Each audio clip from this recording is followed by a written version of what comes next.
Hello mes petits chats, j'espère que vous allez bien, je suis ravie de vous retrouver aujourd'hui dans cette vidéo. Comme vous avez pu voir dans le titre, nous allons faire du tri maquillage. Du coup dans cette vidéo, j'ai eu envie de partager avec vous comment je trie mon maquillage. Donc ce sera une mini-série de 3 vidéos, je vais faire le teint, les yeux et les lèvres. Aujourd'hui, comme vous avez pu voir dans le titre, nous allons nous attaquer aux produits maquillage pour le teint, les bases, les sprays, les fonds de teint, les anti-cernes, blush, bronzer, highlighter, enfin bref, la totale. Ça va durer une éternité, je le sens, donc je vous propose, on commence tout de suite. Donc je vais commencer par les bases et les sprays. Tout simplement, voilà, je vais prendre dans l'ordre dans lequel je me maquillerai au niveau du teint. Je vais les attraper au fur et à mesure et vous dire si je les garde ou si je les jette. Je commence par la brume fixatrice continue de chez Morphe. J'aime beaucoup, la brume est fine. C'est ma première bouteille, mais je sais que ce sera pas ma dernière. Donc ça, bien entendu, je garde. J'attrape ensuite une base infaillible anti-redness primer de chez L'Oréal. Elle fait très bien son boulot. Après, si vous avez des rougeurs très tenaces, je vous conseillerais de cibler avec un correcteur vert, plus précisément sur des boutons, etc. Mais moi qui ai les rougeurs diffuses, je trouve que celle-ci est très bien. Donc bien entendu, je garde également la base matifiante Step 1 de chez Make Up For Ever. Alors celle-ci, je ne vais pas la garder. Ouverte depuis bien trop longtemps et en plus pas d'efficacité, celle-ci je jette. C'est le Photo Finish Primer Water de chez Smashbox, qui est donc sans silicone, sans alcool et sans corps gras. C'est une base de teint que j'ai beaucoup utilisée, comme vous pouvez le voir, je l'ai quand même bien descendu, sauf que ça fait pareil un sacré bout de temps que je l'ai, mais malheureusement trop vieille, je jette. Alors, toujours dans les bases, là c'est la Prime and Peachy, donc la base, comment il s'appelle ça, la base fraîcheur matifiante teint parfait de chez Too Faced. C'est sous forme de flacon pompe. Cette base, je la trouve très agréable en été, donc ça je vais garder parce que j'aime bien cette petite base pour le teint. Une autre base, il s'agit de la base lissante multi-perfection 5 en 1 crème prodigieuse boost de chez NYX. Toujours plus long le titre. C'est une base de teint que j'aime beaucoup, que j'utilise très régulièrement. Et puis l'odeur est divine, donc ça bien entendu je garde. J'ai ensuite une base illuminatrice, c'est la Brightening CC Serum de chez By Terry, teinte sans gemme glow. C'est vraiment à la fois un soin et un booster d'éclat, ça apporte de la lumière au teint. C'est vraiment très joli. Vraiment ça, c'est une petite merveille. Par contre le prix, heureusement que je l'avais trouvé en vente privée, jamais j'aurais mis un prix aussi excessif dans une base de teint sérum. Donc ça bien entendu je garde. Une autre base pour le teint, il s'agit de la Hydrating Primer de chez Kat Von D. Donc c'est tout simplement une base hydratante pour le teint avant de mettre son fond de teint. Je l'ai quand même pas mal utilisé, principalement en hiver sous mon fond de teint parce que je mets des fonds de teint quand même très mat. Je poudre beaucoup puisque j'ai une peau mixte et je suis pas fan des brillances, mais il faut quand même apporter de l'hydratation à sa peau. Et j'avoue que je l'avais beaucoup apprécié. Maintenant ça fait quand même un bout de temps que je l'ai. Il faut que je me sépare de certains produits quand même, hein. Le but c'est que je fasse du tri. Elle est trop vieille donc elle va partir à la poubelle. Mais si vous cherchez une bonne base hydratante, celle-ci m'avait donné vraiment satisfaction. Donc mais vraiment trop vieille, donc elle va partir à la poubelle. Un petit stick, c'est le Fix It Color 2 en 1 Prime and Color Correct de chez Dior. Et ça, j'adore ce produit quand j'ai un bouton. Quand j'ai un bouton qui se balade, je trouve que pour le corriger, il est vraiment très bien. J'aime vraiment beaucoup ce petit stick correcteur anti-rougeur. Donc ça, je garde. J'ai ensuite le spray de chez Urban Decay, le Rebound. C'est une brume au collagène, donc c'est une brume hydratante, raffermissante pour donner de l'éclat, hydrater un peu la peau. C'est un petit format voyage, pas mal utilisé, je trouve ça agréable avant de se maquiller, de donner un petit coup hydratant avec cette brume. Il m'en reste pas beaucoup et puis le format est sympa, donc ça je vais garder. Le produit, il s'agit de la Face and Body Primer de chez Dior, je vous en ai déjà parlé en vidéo, je vous accrocherai dans le petit. Je suis pas ultra satisfaite de cette base, mais elle m'a quand même coûté relativement cher. Elle est quand même relativement agréable à utiliser. Donc je vais la garder, mais si vous cherchez une base pour le teint, celle-ci ne mérite pas le détour. Voilà, mais je vais la garder, je vais continuer à l'utiliser. Et enfin, dernier petit produit, c'est le Mini Blur Stick de chez Milk. Je vous l'ai présenté récemment dans une vidéo ici. J'aime bien ce petit stick. Il floute assez bien les pores, il matifie relativement bien, donc ça je vais garder parce qu'en plus c'est trop mignon. Ça voilà, je le gardais quand même. On va passer maintenant au fond de teint. Je trouve que j'en ai beaucoup trop, personnellement. Donc je vais les attraper pareil au fur et à mesure et je vous dirai si je garde pas. Alors je commence par ce produit, il s'agit du Naked Skin What and Done. Donc c'est un perfecteur de teint hybride que je possède en teinte Medium Light. C'est un produit que j'aime beaucoup utiliser en été, c'est très léger, c'est vraiment comme son nom l'indique, un perfecteur de teint. Je trouve que ça suffit juste à unifier mon teint tout en transparence. J'aime beaucoup ce produit, la teinte est parfaite pour moi en été. En plus à l'intérieur vous avez un SPF de 20, donc ça c'est un produit que je garde, que j'aime beaucoup. Une vieille chose qui traîne, c'est le fond de teint Color Stay pour les peaux mixtes à grasse en teinte 180 beige sable que je conserve, je sais pas pourquoi, ça fait des mois voire des années que je l'ai. Faut que je m'en sépare, mais c'est un fond de teint que j'ai beaucoup aimé. Donc ça, je vais m'en séparer à contre-cœur, mais ça va partir à la poubelle quand même. Ensuite, un petit produit. Il s'agit de la CC Red Correct à la Centellia Asiatica de chez Herborian. Donc c'est un perfecteur automatique, effet apaisant, teint unifié. Une CC crème qui change de couleur quand on l'active sur la peau. Elle est légèrement verte. C'est un petit produit que j'aime bien utiliser en été ou les matins où j'ai pas le temps, ou alors j'ai des rougeurs diffuses et que j'ai pas envie de faire à la fois ma base verte et ensuite mon fond de teint, j'utilise ça, donc ça je garde. Ensuite le fond de teint Shape Tape de chez Tarte, je le possède en teinte Fair Light Neutral. Il faut savoir que ce fond de teint n'est pas disponible chez Sephora, ils l'ont pas amené en France. Il est encore disponible il me semble sur le site de Tarte, mais sur le site de Sephora on le trouve pas. Moi honnêtement je le trouve très bien pour des fonds de teint tous les jours. J'appelle ça, voilà, vous allez voir, j'ai des fonds de teint tous les jours, c'est-à-dire des fonds de teint que j'aime bien utiliser, qui sont rapides à appliquer, qui tiennent relativement bien et qui sont agréables à porter. Celui-ci en fait partie, donc je le garde, j'aime beaucoup, en plus la teinte me correspond très bien. J'ai ensuite 2 flacons du Can't Stop Won't Stop de chez NYX, donc qui était un fond de teint couvrant. Je le possède en teinte light et vanilla. Pareil, ça fait partie des fonds de teint tous les jours. C'est-à-dire qu'il a quand même un joli rendu sur la peau, il tient relativement bien.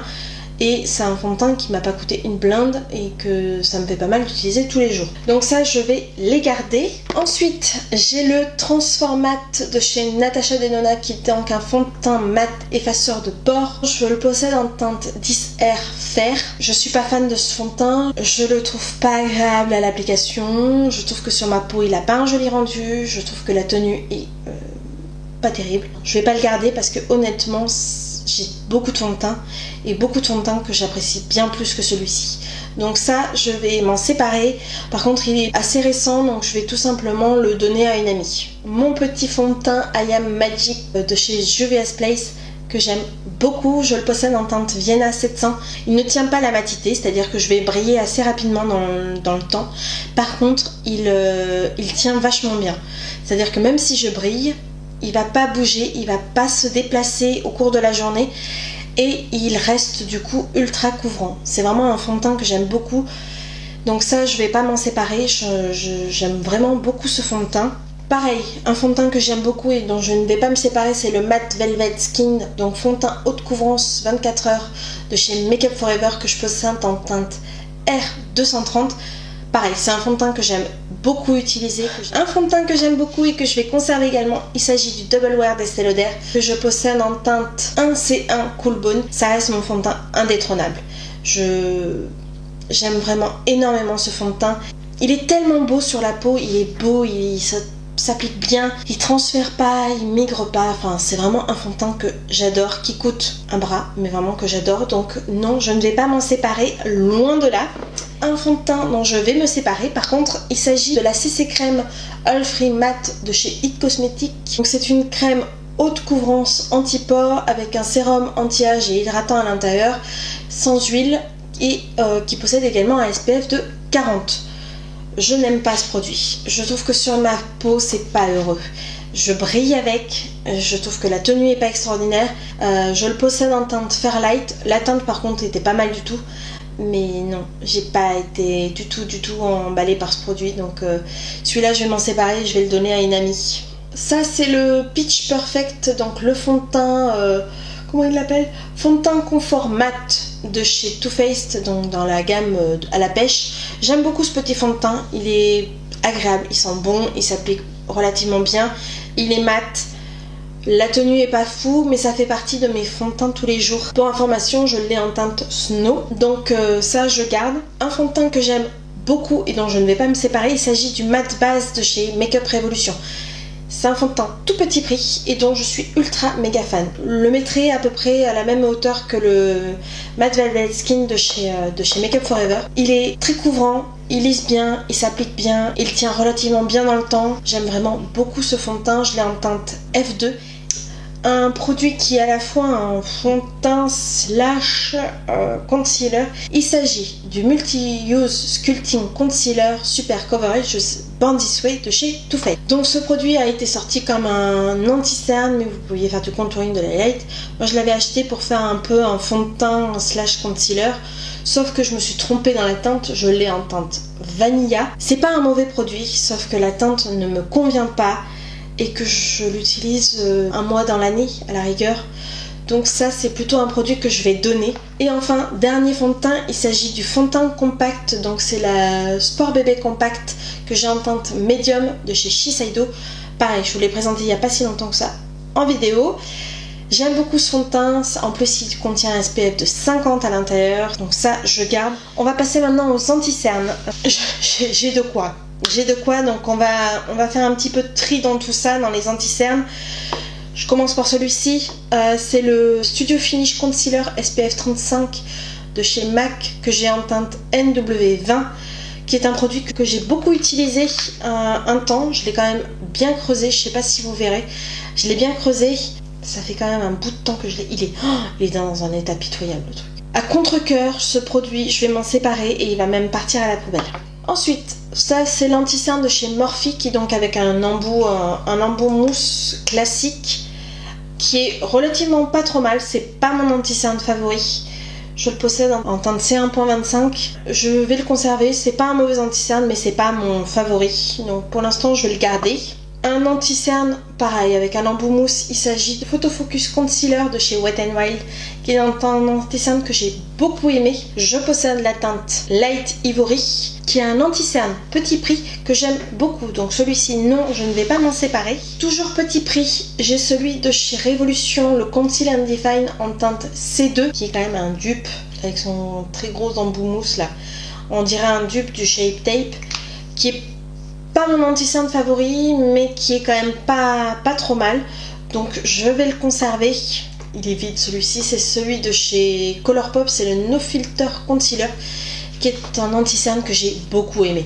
Je le possédais en teinte Light Neutral 15. Il est à la fois fini et trop vieux, mais ça a été un anti-cerne que j'ai beaucoup aimé, que j'ai beaucoup utilisé. Je vais m'en séparer, il va partir à la poubelle, mais sachez que si vous voulez tester l'anti-cerne de chez Colourpop, il est très bien. Alors c'est pas vraiment un anti-cerne, c'est plutôt un highlighter concealer. Ça ressemble un peu à la touche éclat de chez Yves Saint Laurent. C'est le Dream Lumi Touch de chez Maybelline, qui est un produit que j'adore. Je l'ai énormément acheté. Ça part assez vite, mais j'avoue que quand je suis peu cernée et que je veux faire un maquillage léger, ça, ce produit, je l'adore. Et deux produits, je peux vous les présenter ensemble parce que je ne vais pas m'en séparer. D'un côté, vous avez le Shape Tape de chez Tarte que j'ai en teinte Fair Neutral, et de l'autre, le Infaillible Morvan Concealer en teinte 323 Chamois, qui sont deux anti-cernes que j'aime beaucoup, que j'ai confronté l'un et l'autre parce qu'ils se ressemblent énormément. Je vous accrocherai la petite vidéo ici. Ces deux anti-cernes sont fantastiques. Donc on avance pas mal, on est pas mal. Je savais que ça allait durer une éternité parce que tous les produits teints, ça prend du temps. Mais on avance. Là, on va passer maintenant au fond de teint poudre, aux poudres compactes et aux poudres libres. Je vais commencer tout de suite par le fond de teint poudre Pro Finish de chez Makeup Forever, que j'aime beaucoup. Ça, c'est l'ancienne version. Maintenant, ils l'ont repackagé et reformulé. Je le possède en teinte 120, qui est trop foncé en hiver, mais qui est quand même relativement pas mal en été. C'est un fond de teint poudre que j'aime beaucoup. Ça, c'est un produit que je connais depuis des années et que j'apprécie tout particulièrement, donc ça, je garde. En fond de teint poudre, j'ai le Blemish Remedy de chez Bar Minerals que j'avais en teinte Clear porcelaine 01. Non, j'aime pas ce produit. Je trouve que c'est pas joli, le résultat est pas extraordinaire. Donc ça, non, je vais m'en séparer. Ensuite, dans les poudres libres, j'ai la Pitch Perfect de chez Too Faced, qui est une poudre libre que j'aime beaucoup. C'est fait partie de mes poudres libres de tous les jours. Elle n'a pas un effet matifiant de folie, mais elle est pas mal, donc ça, je garde. J'ai ensuite ma poudre Laura Mercier, la Loose Setting Powder en teinte translucente, que j'adore. Donc ça, je garde. Et enfin, j'ai la poudre libre fixatrice Shape Tape de chez Tarte. Elle matifie pas trop mal, mais déjà, je suis pas fan du tamis. Elle est bien, hein, elle fait son job, je vais l'utiliser. Je préfère le rendu de la Laura Mercier que de la poudre Shape Tape. Mais je vais quand même la garder. J'ai la poudre Stay Matte de chez Rimmel. Je l'ai bien attaquée. J'aime beaucoup cette poudre fixatrice. Je l'ai en teinte 001 transparente. Comme je l'ai beaucoup creusée, maintenant je l'utilise pour poudrer mon anti-cerne. Je trouve qu'elle est très fine, très légère, elle poudre très bien. Elle fixe très bien l'anti-cerne. Donc ça, j'aime beaucoup et je vais conserver. Autre poudre que j'aime énormément, c'est la Matte Base Powder en teinte P1 de chez Makeup Revolution. Je suis arrivée au pan, hein. Je l'ai creusée. J'aime beaucoup cette poudre. Si vous cherchez une poudre fixatrice petit prix, celle-là, elle est vraiment... Enfin, pour ma part, j'en suis fan. Et enfin, j'ai la New Neutral Translucent Press Powder de chez Revolution Pro, donc qui est une poudre compacte transparente.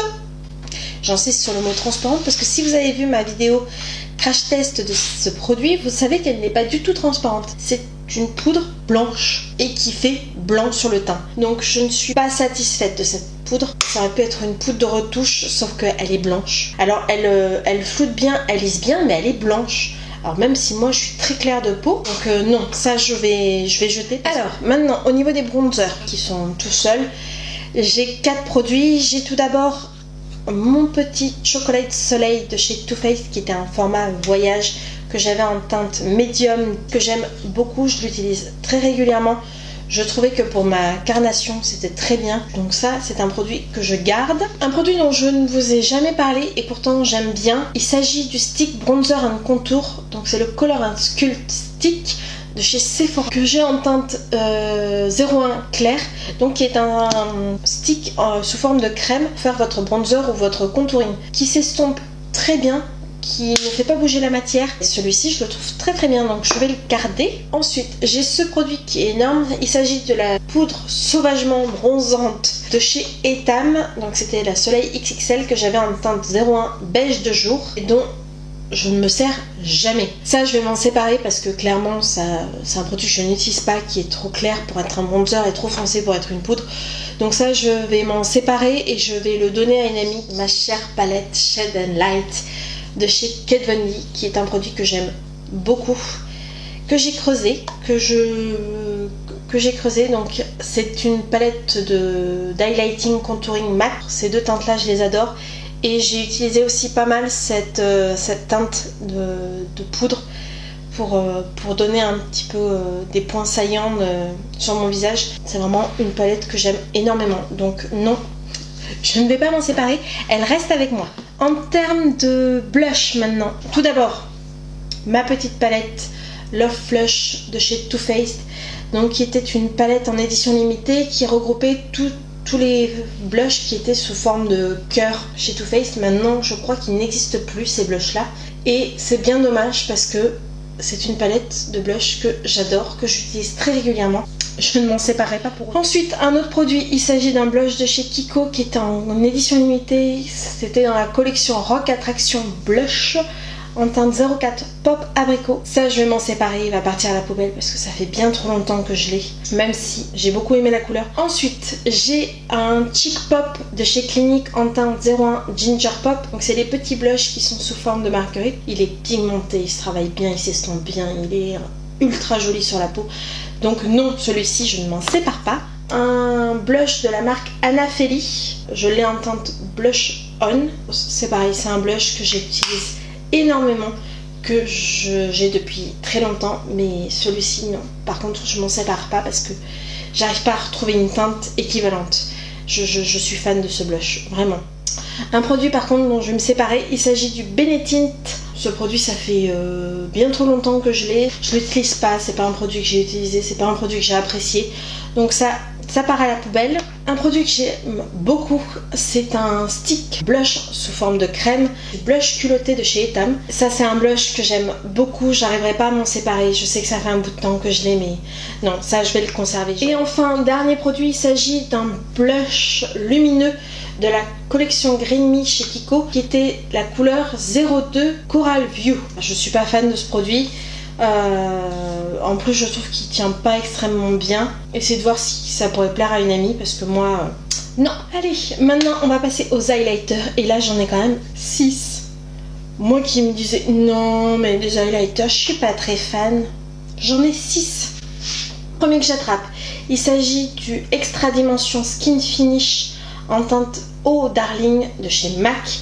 C'est un highlighter doré avec une espèce de lumière. Alors bien entendu c'est pas un highlighter que je vais utiliser tous les jours, mais il faut avouer qu'il est magnifique et ça pour l'instant je conserve. Un highlighter aussi que j'adore, il s'agit du highlighter Reload en teinte Dare to Divulge chez Makeup Revolution que je vous ai présenté dans ma vidéo favori au mois de juillet. Je suis fan de la teinte plutôt claire, je l'aime beaucoup, donc non, celui-ci je ne vais pas m'en séparer, je ne peux pas m'en séparer. Un highlighter dont je ne vais pas me séparer non plus, il s'agit du Marie Luminizer de chez The Balm. Il y a quelques années les highlighters c'était pas le produit à la mode, c'était pas très connu, et puis il y a eu le Marie Luminizer qui a fait un franc succès dans la beauty sphère. Et après il y a eu une vague d'highlighters et maintenant mes highlighters ça reste un produit unique. Avant on parlait pas tant que ça d'highlighter. Et ça c'est grâce au Marie Luminizer. C'est pas un highlighter bling bling, loin de là. Il est subtil, il est légèrement doré.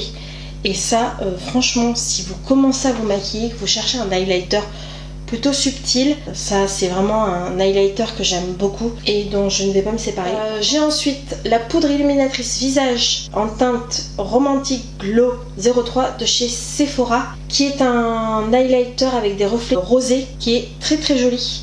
Pareil, c'est un très très bon produit à un prix relativement raisonnable. Je trouve qu'il a un très joli rendu sur la peau. Donc ça c'est pareil, c'est un highlighter que je ne vais pas me séparer. Un autre highlighter qui est donc le Super Shock Chic de chez Colourpop que j'ai en teinte Flexitarian, qui est un concentré de lumière. Voilà. Ça c'est pas un highlighter que je vais utiliser au quotidien bien évidemment. Je l'utilise pour certaines occasions et je l'utilise aussi pour le mettre en coin interne comme point de lumière. Ça c'est pareil, c'est un produit dont je ne vais pas me séparer. Par contre un highlighter dont je vais me séparer, je pense, c'est un highlighter liquide qui était dans la collection de Noël. J'arrive pas avec les highlighters liquides en fait. J'ai essayé, je le trouve pas très intéressant en termes d'highlighter, mais non, je vais le proposer à une amie si ça lui tente parce que moi cet highlighter là non. Et enfin deux produits, c'est des palettes des trios. Donc vous retrouvez le bronzer, le blush et l'highlighter. J'ai d'un côté la Naked Flush en teinte Streak que j'adore, que j'utilise beaucoup la semaine parce que la semaine quand il faut que j'aille vite le matin et donc à l'intérieur j'ai mon bronzer, j'ai mon blush et mon highlighter, voilà, hop, emballé, c'est pesé, je sors ça, j'ai tout ce qu'il me faut et c'est fini. Et dans le même principe, je vous ai présenté il n'y a pas si longtemps que ça dans mes favoris la Hamptons Weekender de chez Tarte, idéal pour les carnations comme la mienne, assez claire. Le blush est dingue et je suis un peu moins fan de l'highlighter, mais ça m'arrive aussi de l'utiliser. Donc ça c'est deux palettes qui comportent les bronzers, les blushs et les highlighters dont je ne vais pas me séparer parce que je trouve ça très pratique et dont je suis extrêmement fan. Donc voilà les amis, on en a terminé pour cette première partie du tri maquillage. On a fini pour le teint. Ça a été un peu long, je m'en excuse. Mais voilà, au moins ça a permis de survoler tous les produits que j'avais en ma possession. Qu'est-ce que je garde, qu'est-ce que je garde pas, de pouvoir ranger. On se retrouve bien entendu très vite pour la suite du tri maquillage puisqu'il nous reste encore les yeux et les lèvres. Comme d'habitude, si cette vidéo vous a plu, un petit pouce en l'air. Si vous n'êtes toujours pas abonné à la chaîne, je vous laisse cliquer juste ici. Je vous embrasse, je vous souhaite une agréable journée ou une agréable soirée. Et je vous dis à très bientôt. Bye bye.